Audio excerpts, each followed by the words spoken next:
बन गई, नाव में चढ़ाए से तेरी बन जाएगी, गोविंद गुण गाए से तेरी बन जाएगी।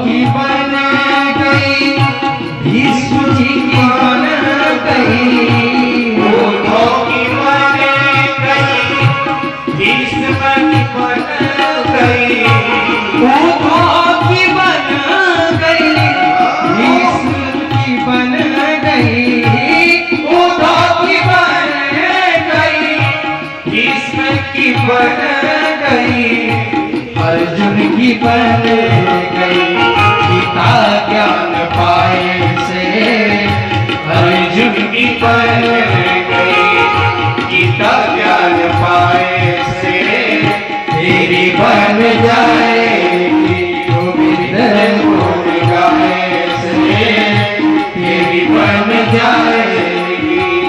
भगवान की जय। सरकार दृश्यों ने कहा कि भैया भक्ति आपके सारे दुख दूर हो जाएंगे, केवल भगवान का स्मरण करिए। फिर सरकार दृश्यों ने कहा जय मानवा पाप कृतस्तु सर्वदा सदा दुराचार रता विमार्गगा क्रोधाग्निदग्धा कुटिलास्य कामिनः सप्ताह यज्ञेन पुनन्ति ते कलौ। बोले देवर्षि, जिस कथा को तुम बैठकर श्रवण कर रहे हो ये कोई साधारण कथा नहीं है। नारद ने पूछा महाराज फिर ये कैसी कथा है? बोले यह कथा तो ऐसी है कि संसार का चाहे जितना भी बड़ा पापी क्यों ना हो, अगर एक बार उसने अपने जीवन में श्रीमद् भागवत की कथा श्रवण कर ली तो उसके जीवन के सारे पाप समाप्त हो जाते, नष्ट हो जाते।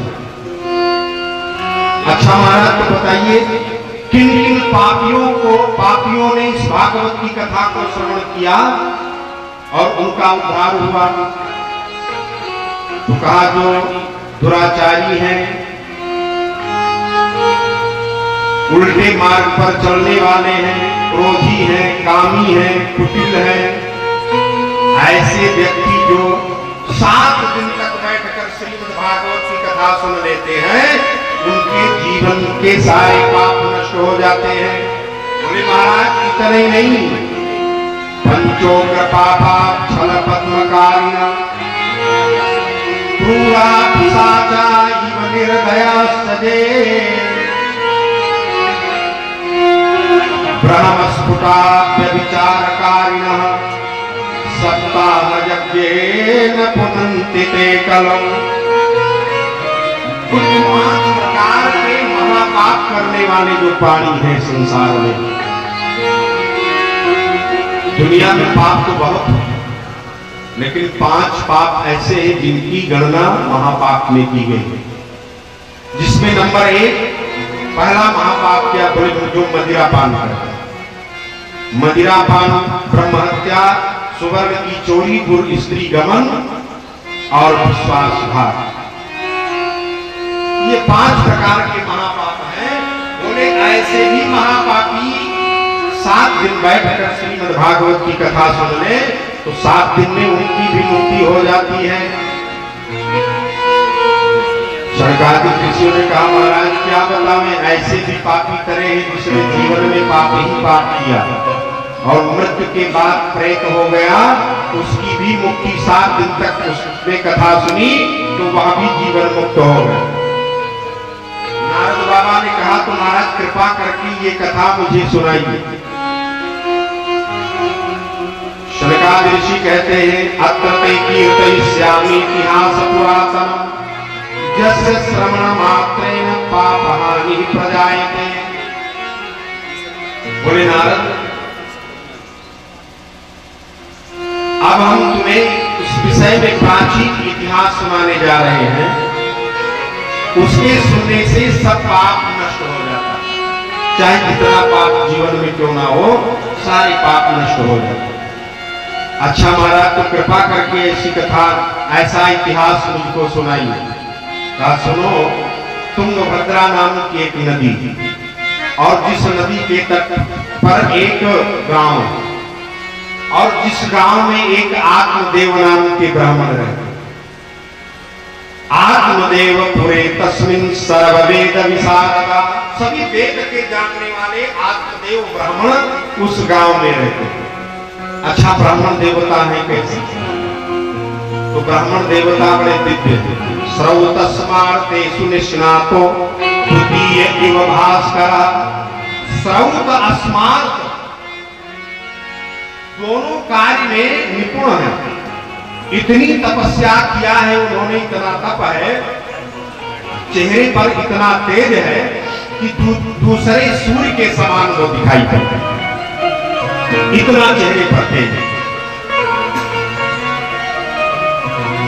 अच्छा उनका कार्य क्या है? बोले भिक्षको भिक्षावान लोके, भिक्षाटन करते हैं। और एक उनकी धर्म पत्नी है जिसका नाम है तत्प्रिया धुंधुली सुता। धुंधुली जिसका नाम।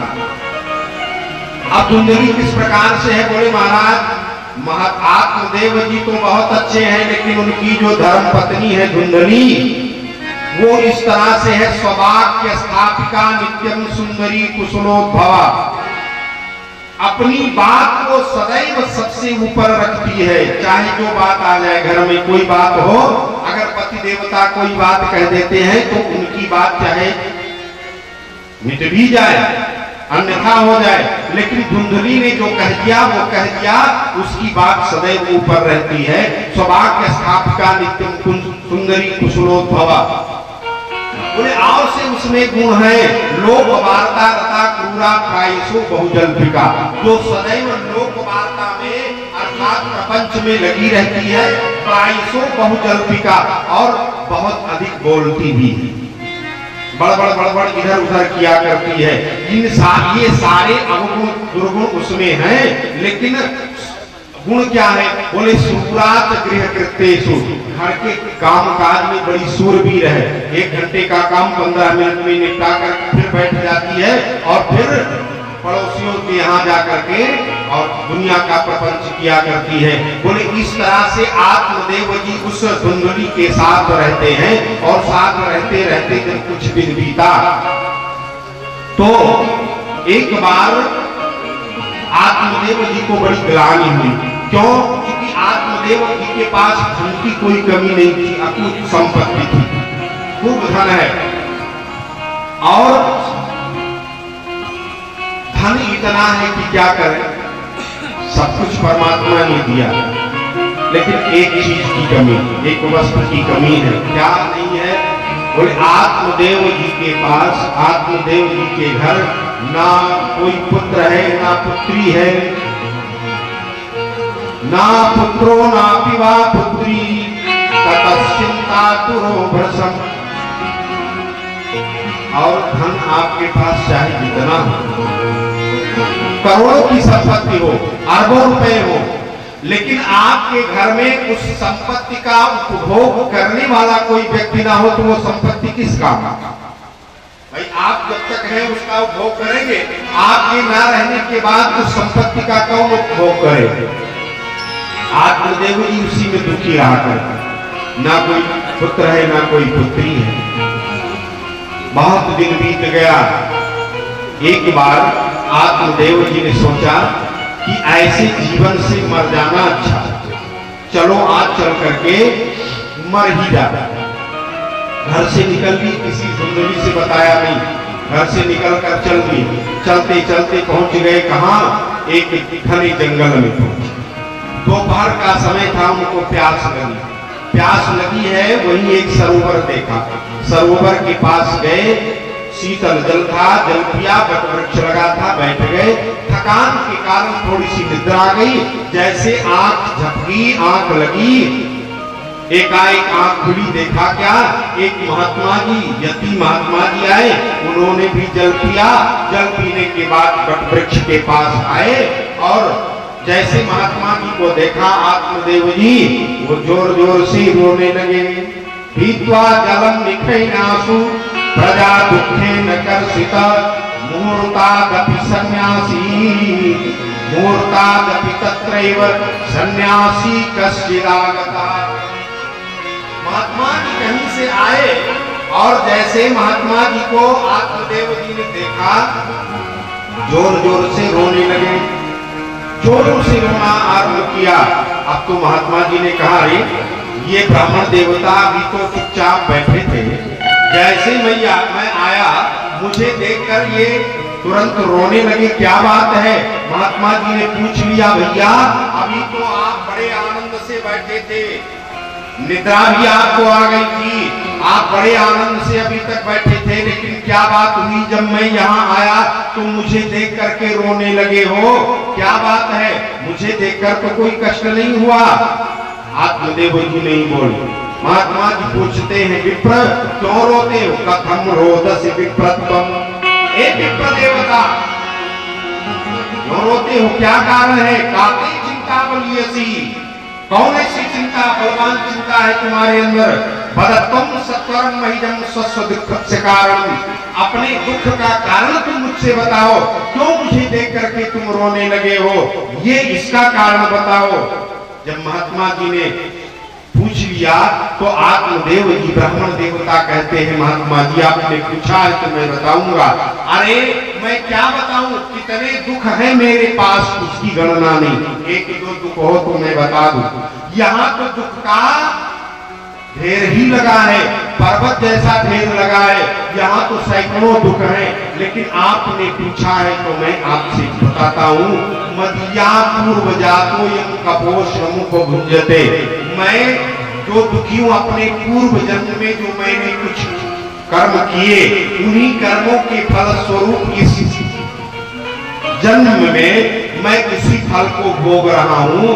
महात्मा जी मैं आपसे बताऊं, मत दत्तम नहीं गृहणंती प्रीत्या देवा जाता, मेरे हाथ का दिया हुआ जल ना कोई देवता ग्रहण करता है, ना कोई महात्मा ग्रहण करता है, ना मेरे पूर्वज पितर ही ग्रहण करते हैं।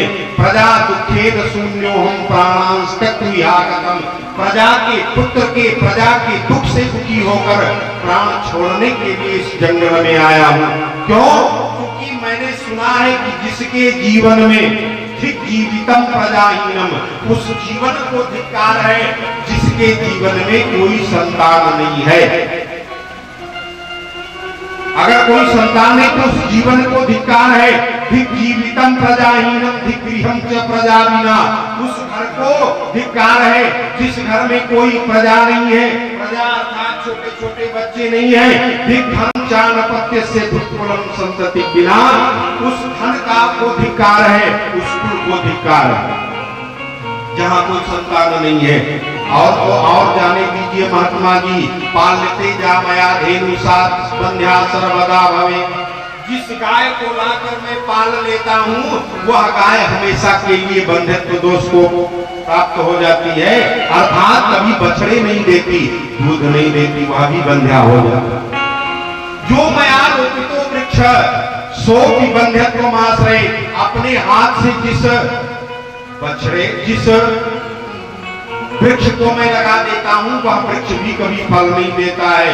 और तो और जाने दीजिए, बाजार से अगर कोई मैं फल लेकर के आऊं तो जल्दी सड़ जाता है। तो जब ऐसी मेरी दशा है, इतना दुर्भाग्यशाली व्यक्ति मैं हूँ, तो मुझे इस संसार में रहने की क्या आवश्यकता? अब मैं इस संसार में नहीं रहना चाहता। इसलिए महात्मा जी अब आप ही बताइए, एक बार नजर उठा करके महात्मा जी ने उनके मस्तक रेखा को देखा, समझ गए क्या होने वाला है। बोले तदभाराक्षर मालांच वाचयामास जोगवान, उनके मस्तिष्क की रेखा को देखकर समझ गए। और महात्मा जी ने कहा देखो मैंने देख लिया, 7 जन्म तक कोई संतान आपके नहीं होगी, क्यों परेशान? विवेकेन भवेत् किंते पुत्रं देहि बलादपि, क्यों उसके लिए परेशान हो? आत्मदेव जी ने कहा महाराज जब इतना सब कुछ आप जान लिए ऐसे हैं, और तो उसे रोना शुरू किया, आप तो अवश्य मर जाओगे। महात्मा जी ने कहा अच्छे भले आए थे, भगवत भजन कर रहे थे, यहाँ जल्दी में आ गए, ये ब्राह्मण मेरे सामने मर जाएगा तो मुझे पाप लगेगा। अच्छा तो क्या चाहिए? बोले एक, जब सब इतने बड़े संत हैं तो एक बालक दे दो। ये कहावत जो ब्रह्मा की लेखनी जो नहीं करती है वो संत कर देते हैं, भावी नहीं कर देते।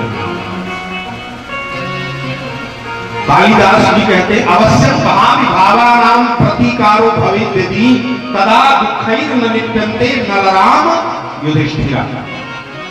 भावी टल जाती तो राजा नल, राम, युधिष्ठिर ये कष्ट न उठाता। भावी वो स्वामी जी ने लिखा, स्वयं कौन? भरत जी से वशिष्ठ जी, सुनहु भरत भाभी प्रबल, बिलखि कहो मुनिनाथ, हानि लाभ जीवन मरण, जस अपजस विधिया। ब्रह्मा के हाथ में।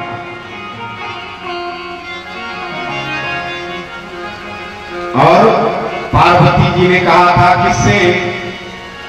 नारद जी ने कहा था हिमवान से, कहा मुनि सहिमंत सुनु, जो विधि लिखा लीलार, और देव धनुज नर नाग मुनि, तो उनमें कन्हार। पार्वती जी ने स्वयं अपनी माता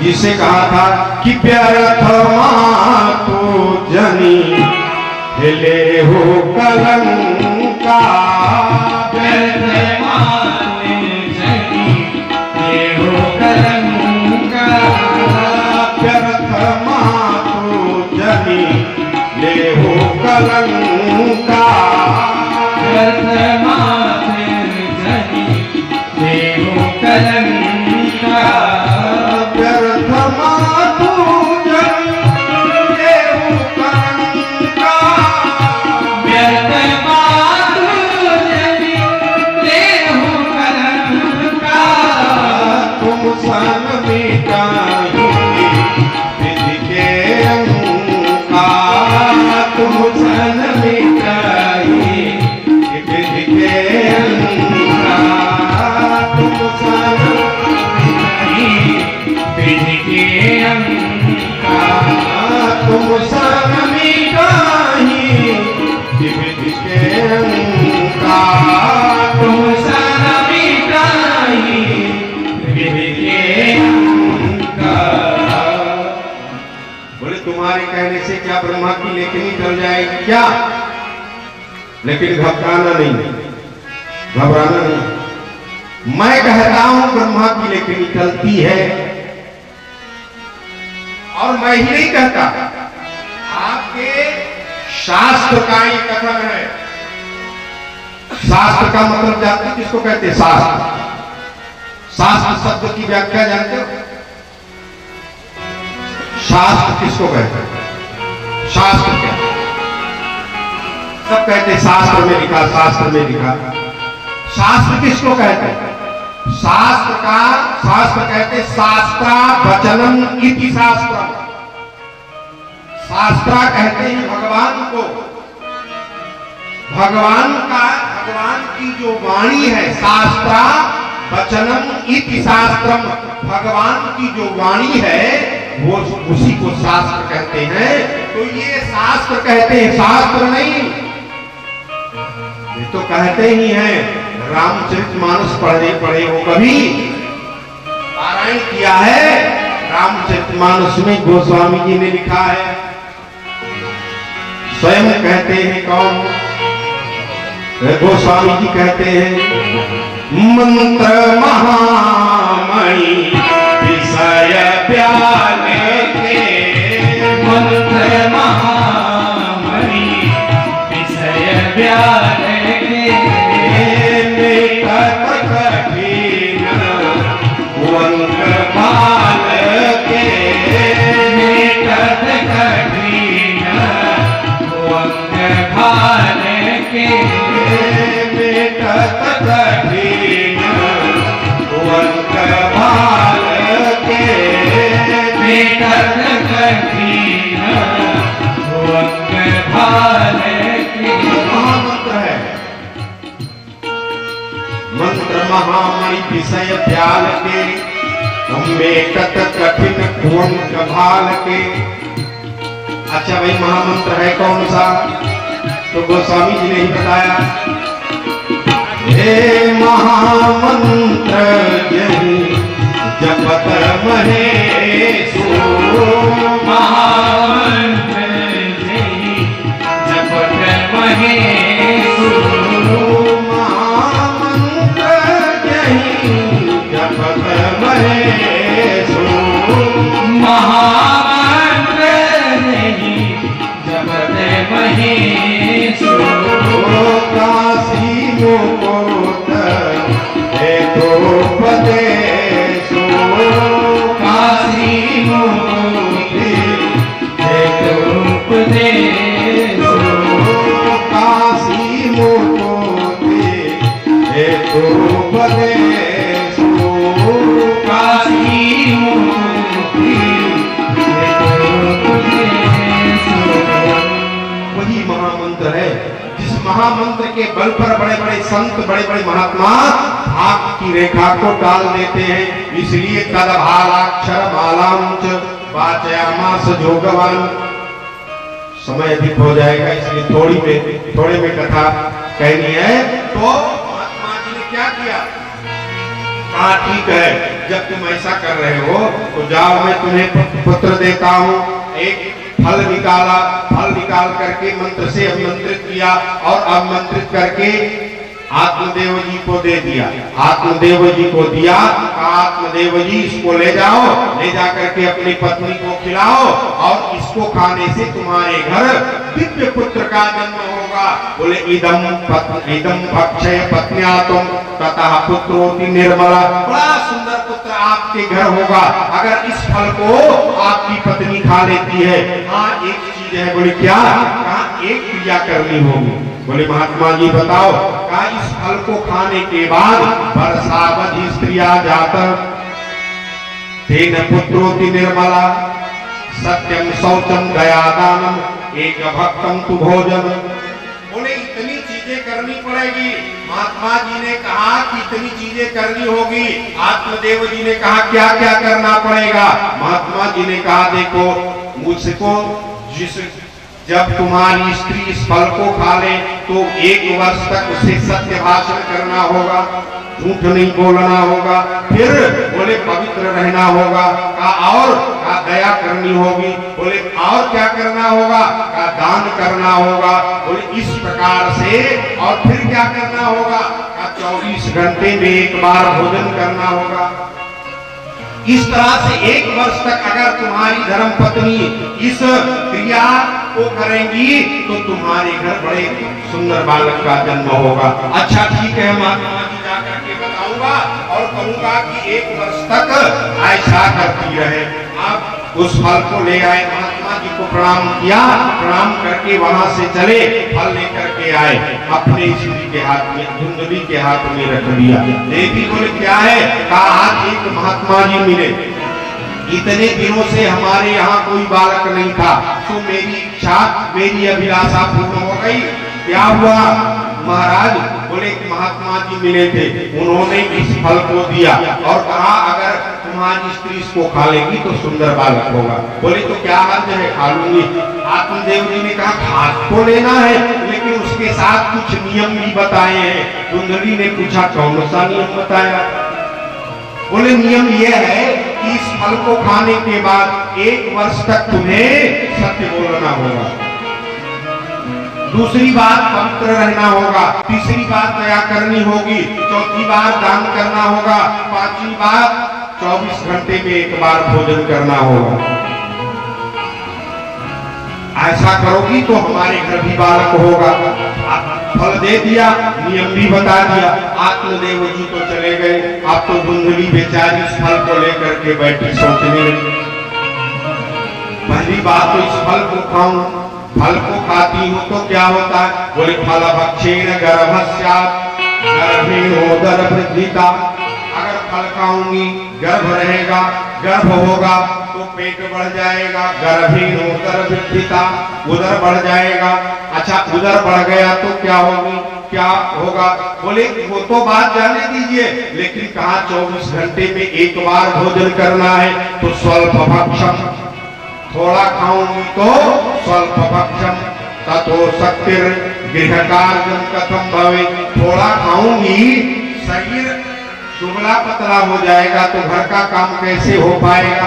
नहीं हो पाएगा। अच्छा चलो वो भी हो जाए, तो अब शरीर तो दुबला हो गया, मान लीजिए घर का काम किसी तरह से हो जाता है, घर का कार्य। अगर गांव में आग लग गई तो दैवाघाती ब्रजेद ग्रामो पलाये गर्भिणी कथम। गांव में आग लग गई, मैं गर्भिणी रहूंगी, शरीर में शक्ति नहीं रहेगी, सब लोग भाग जाएंगे और मैं तो उसी में जलकर मर जाऊंगी। फिर उसने सोचा ये भी हो जाए, चलो ये भी अगर हो जाए तो क्या हो?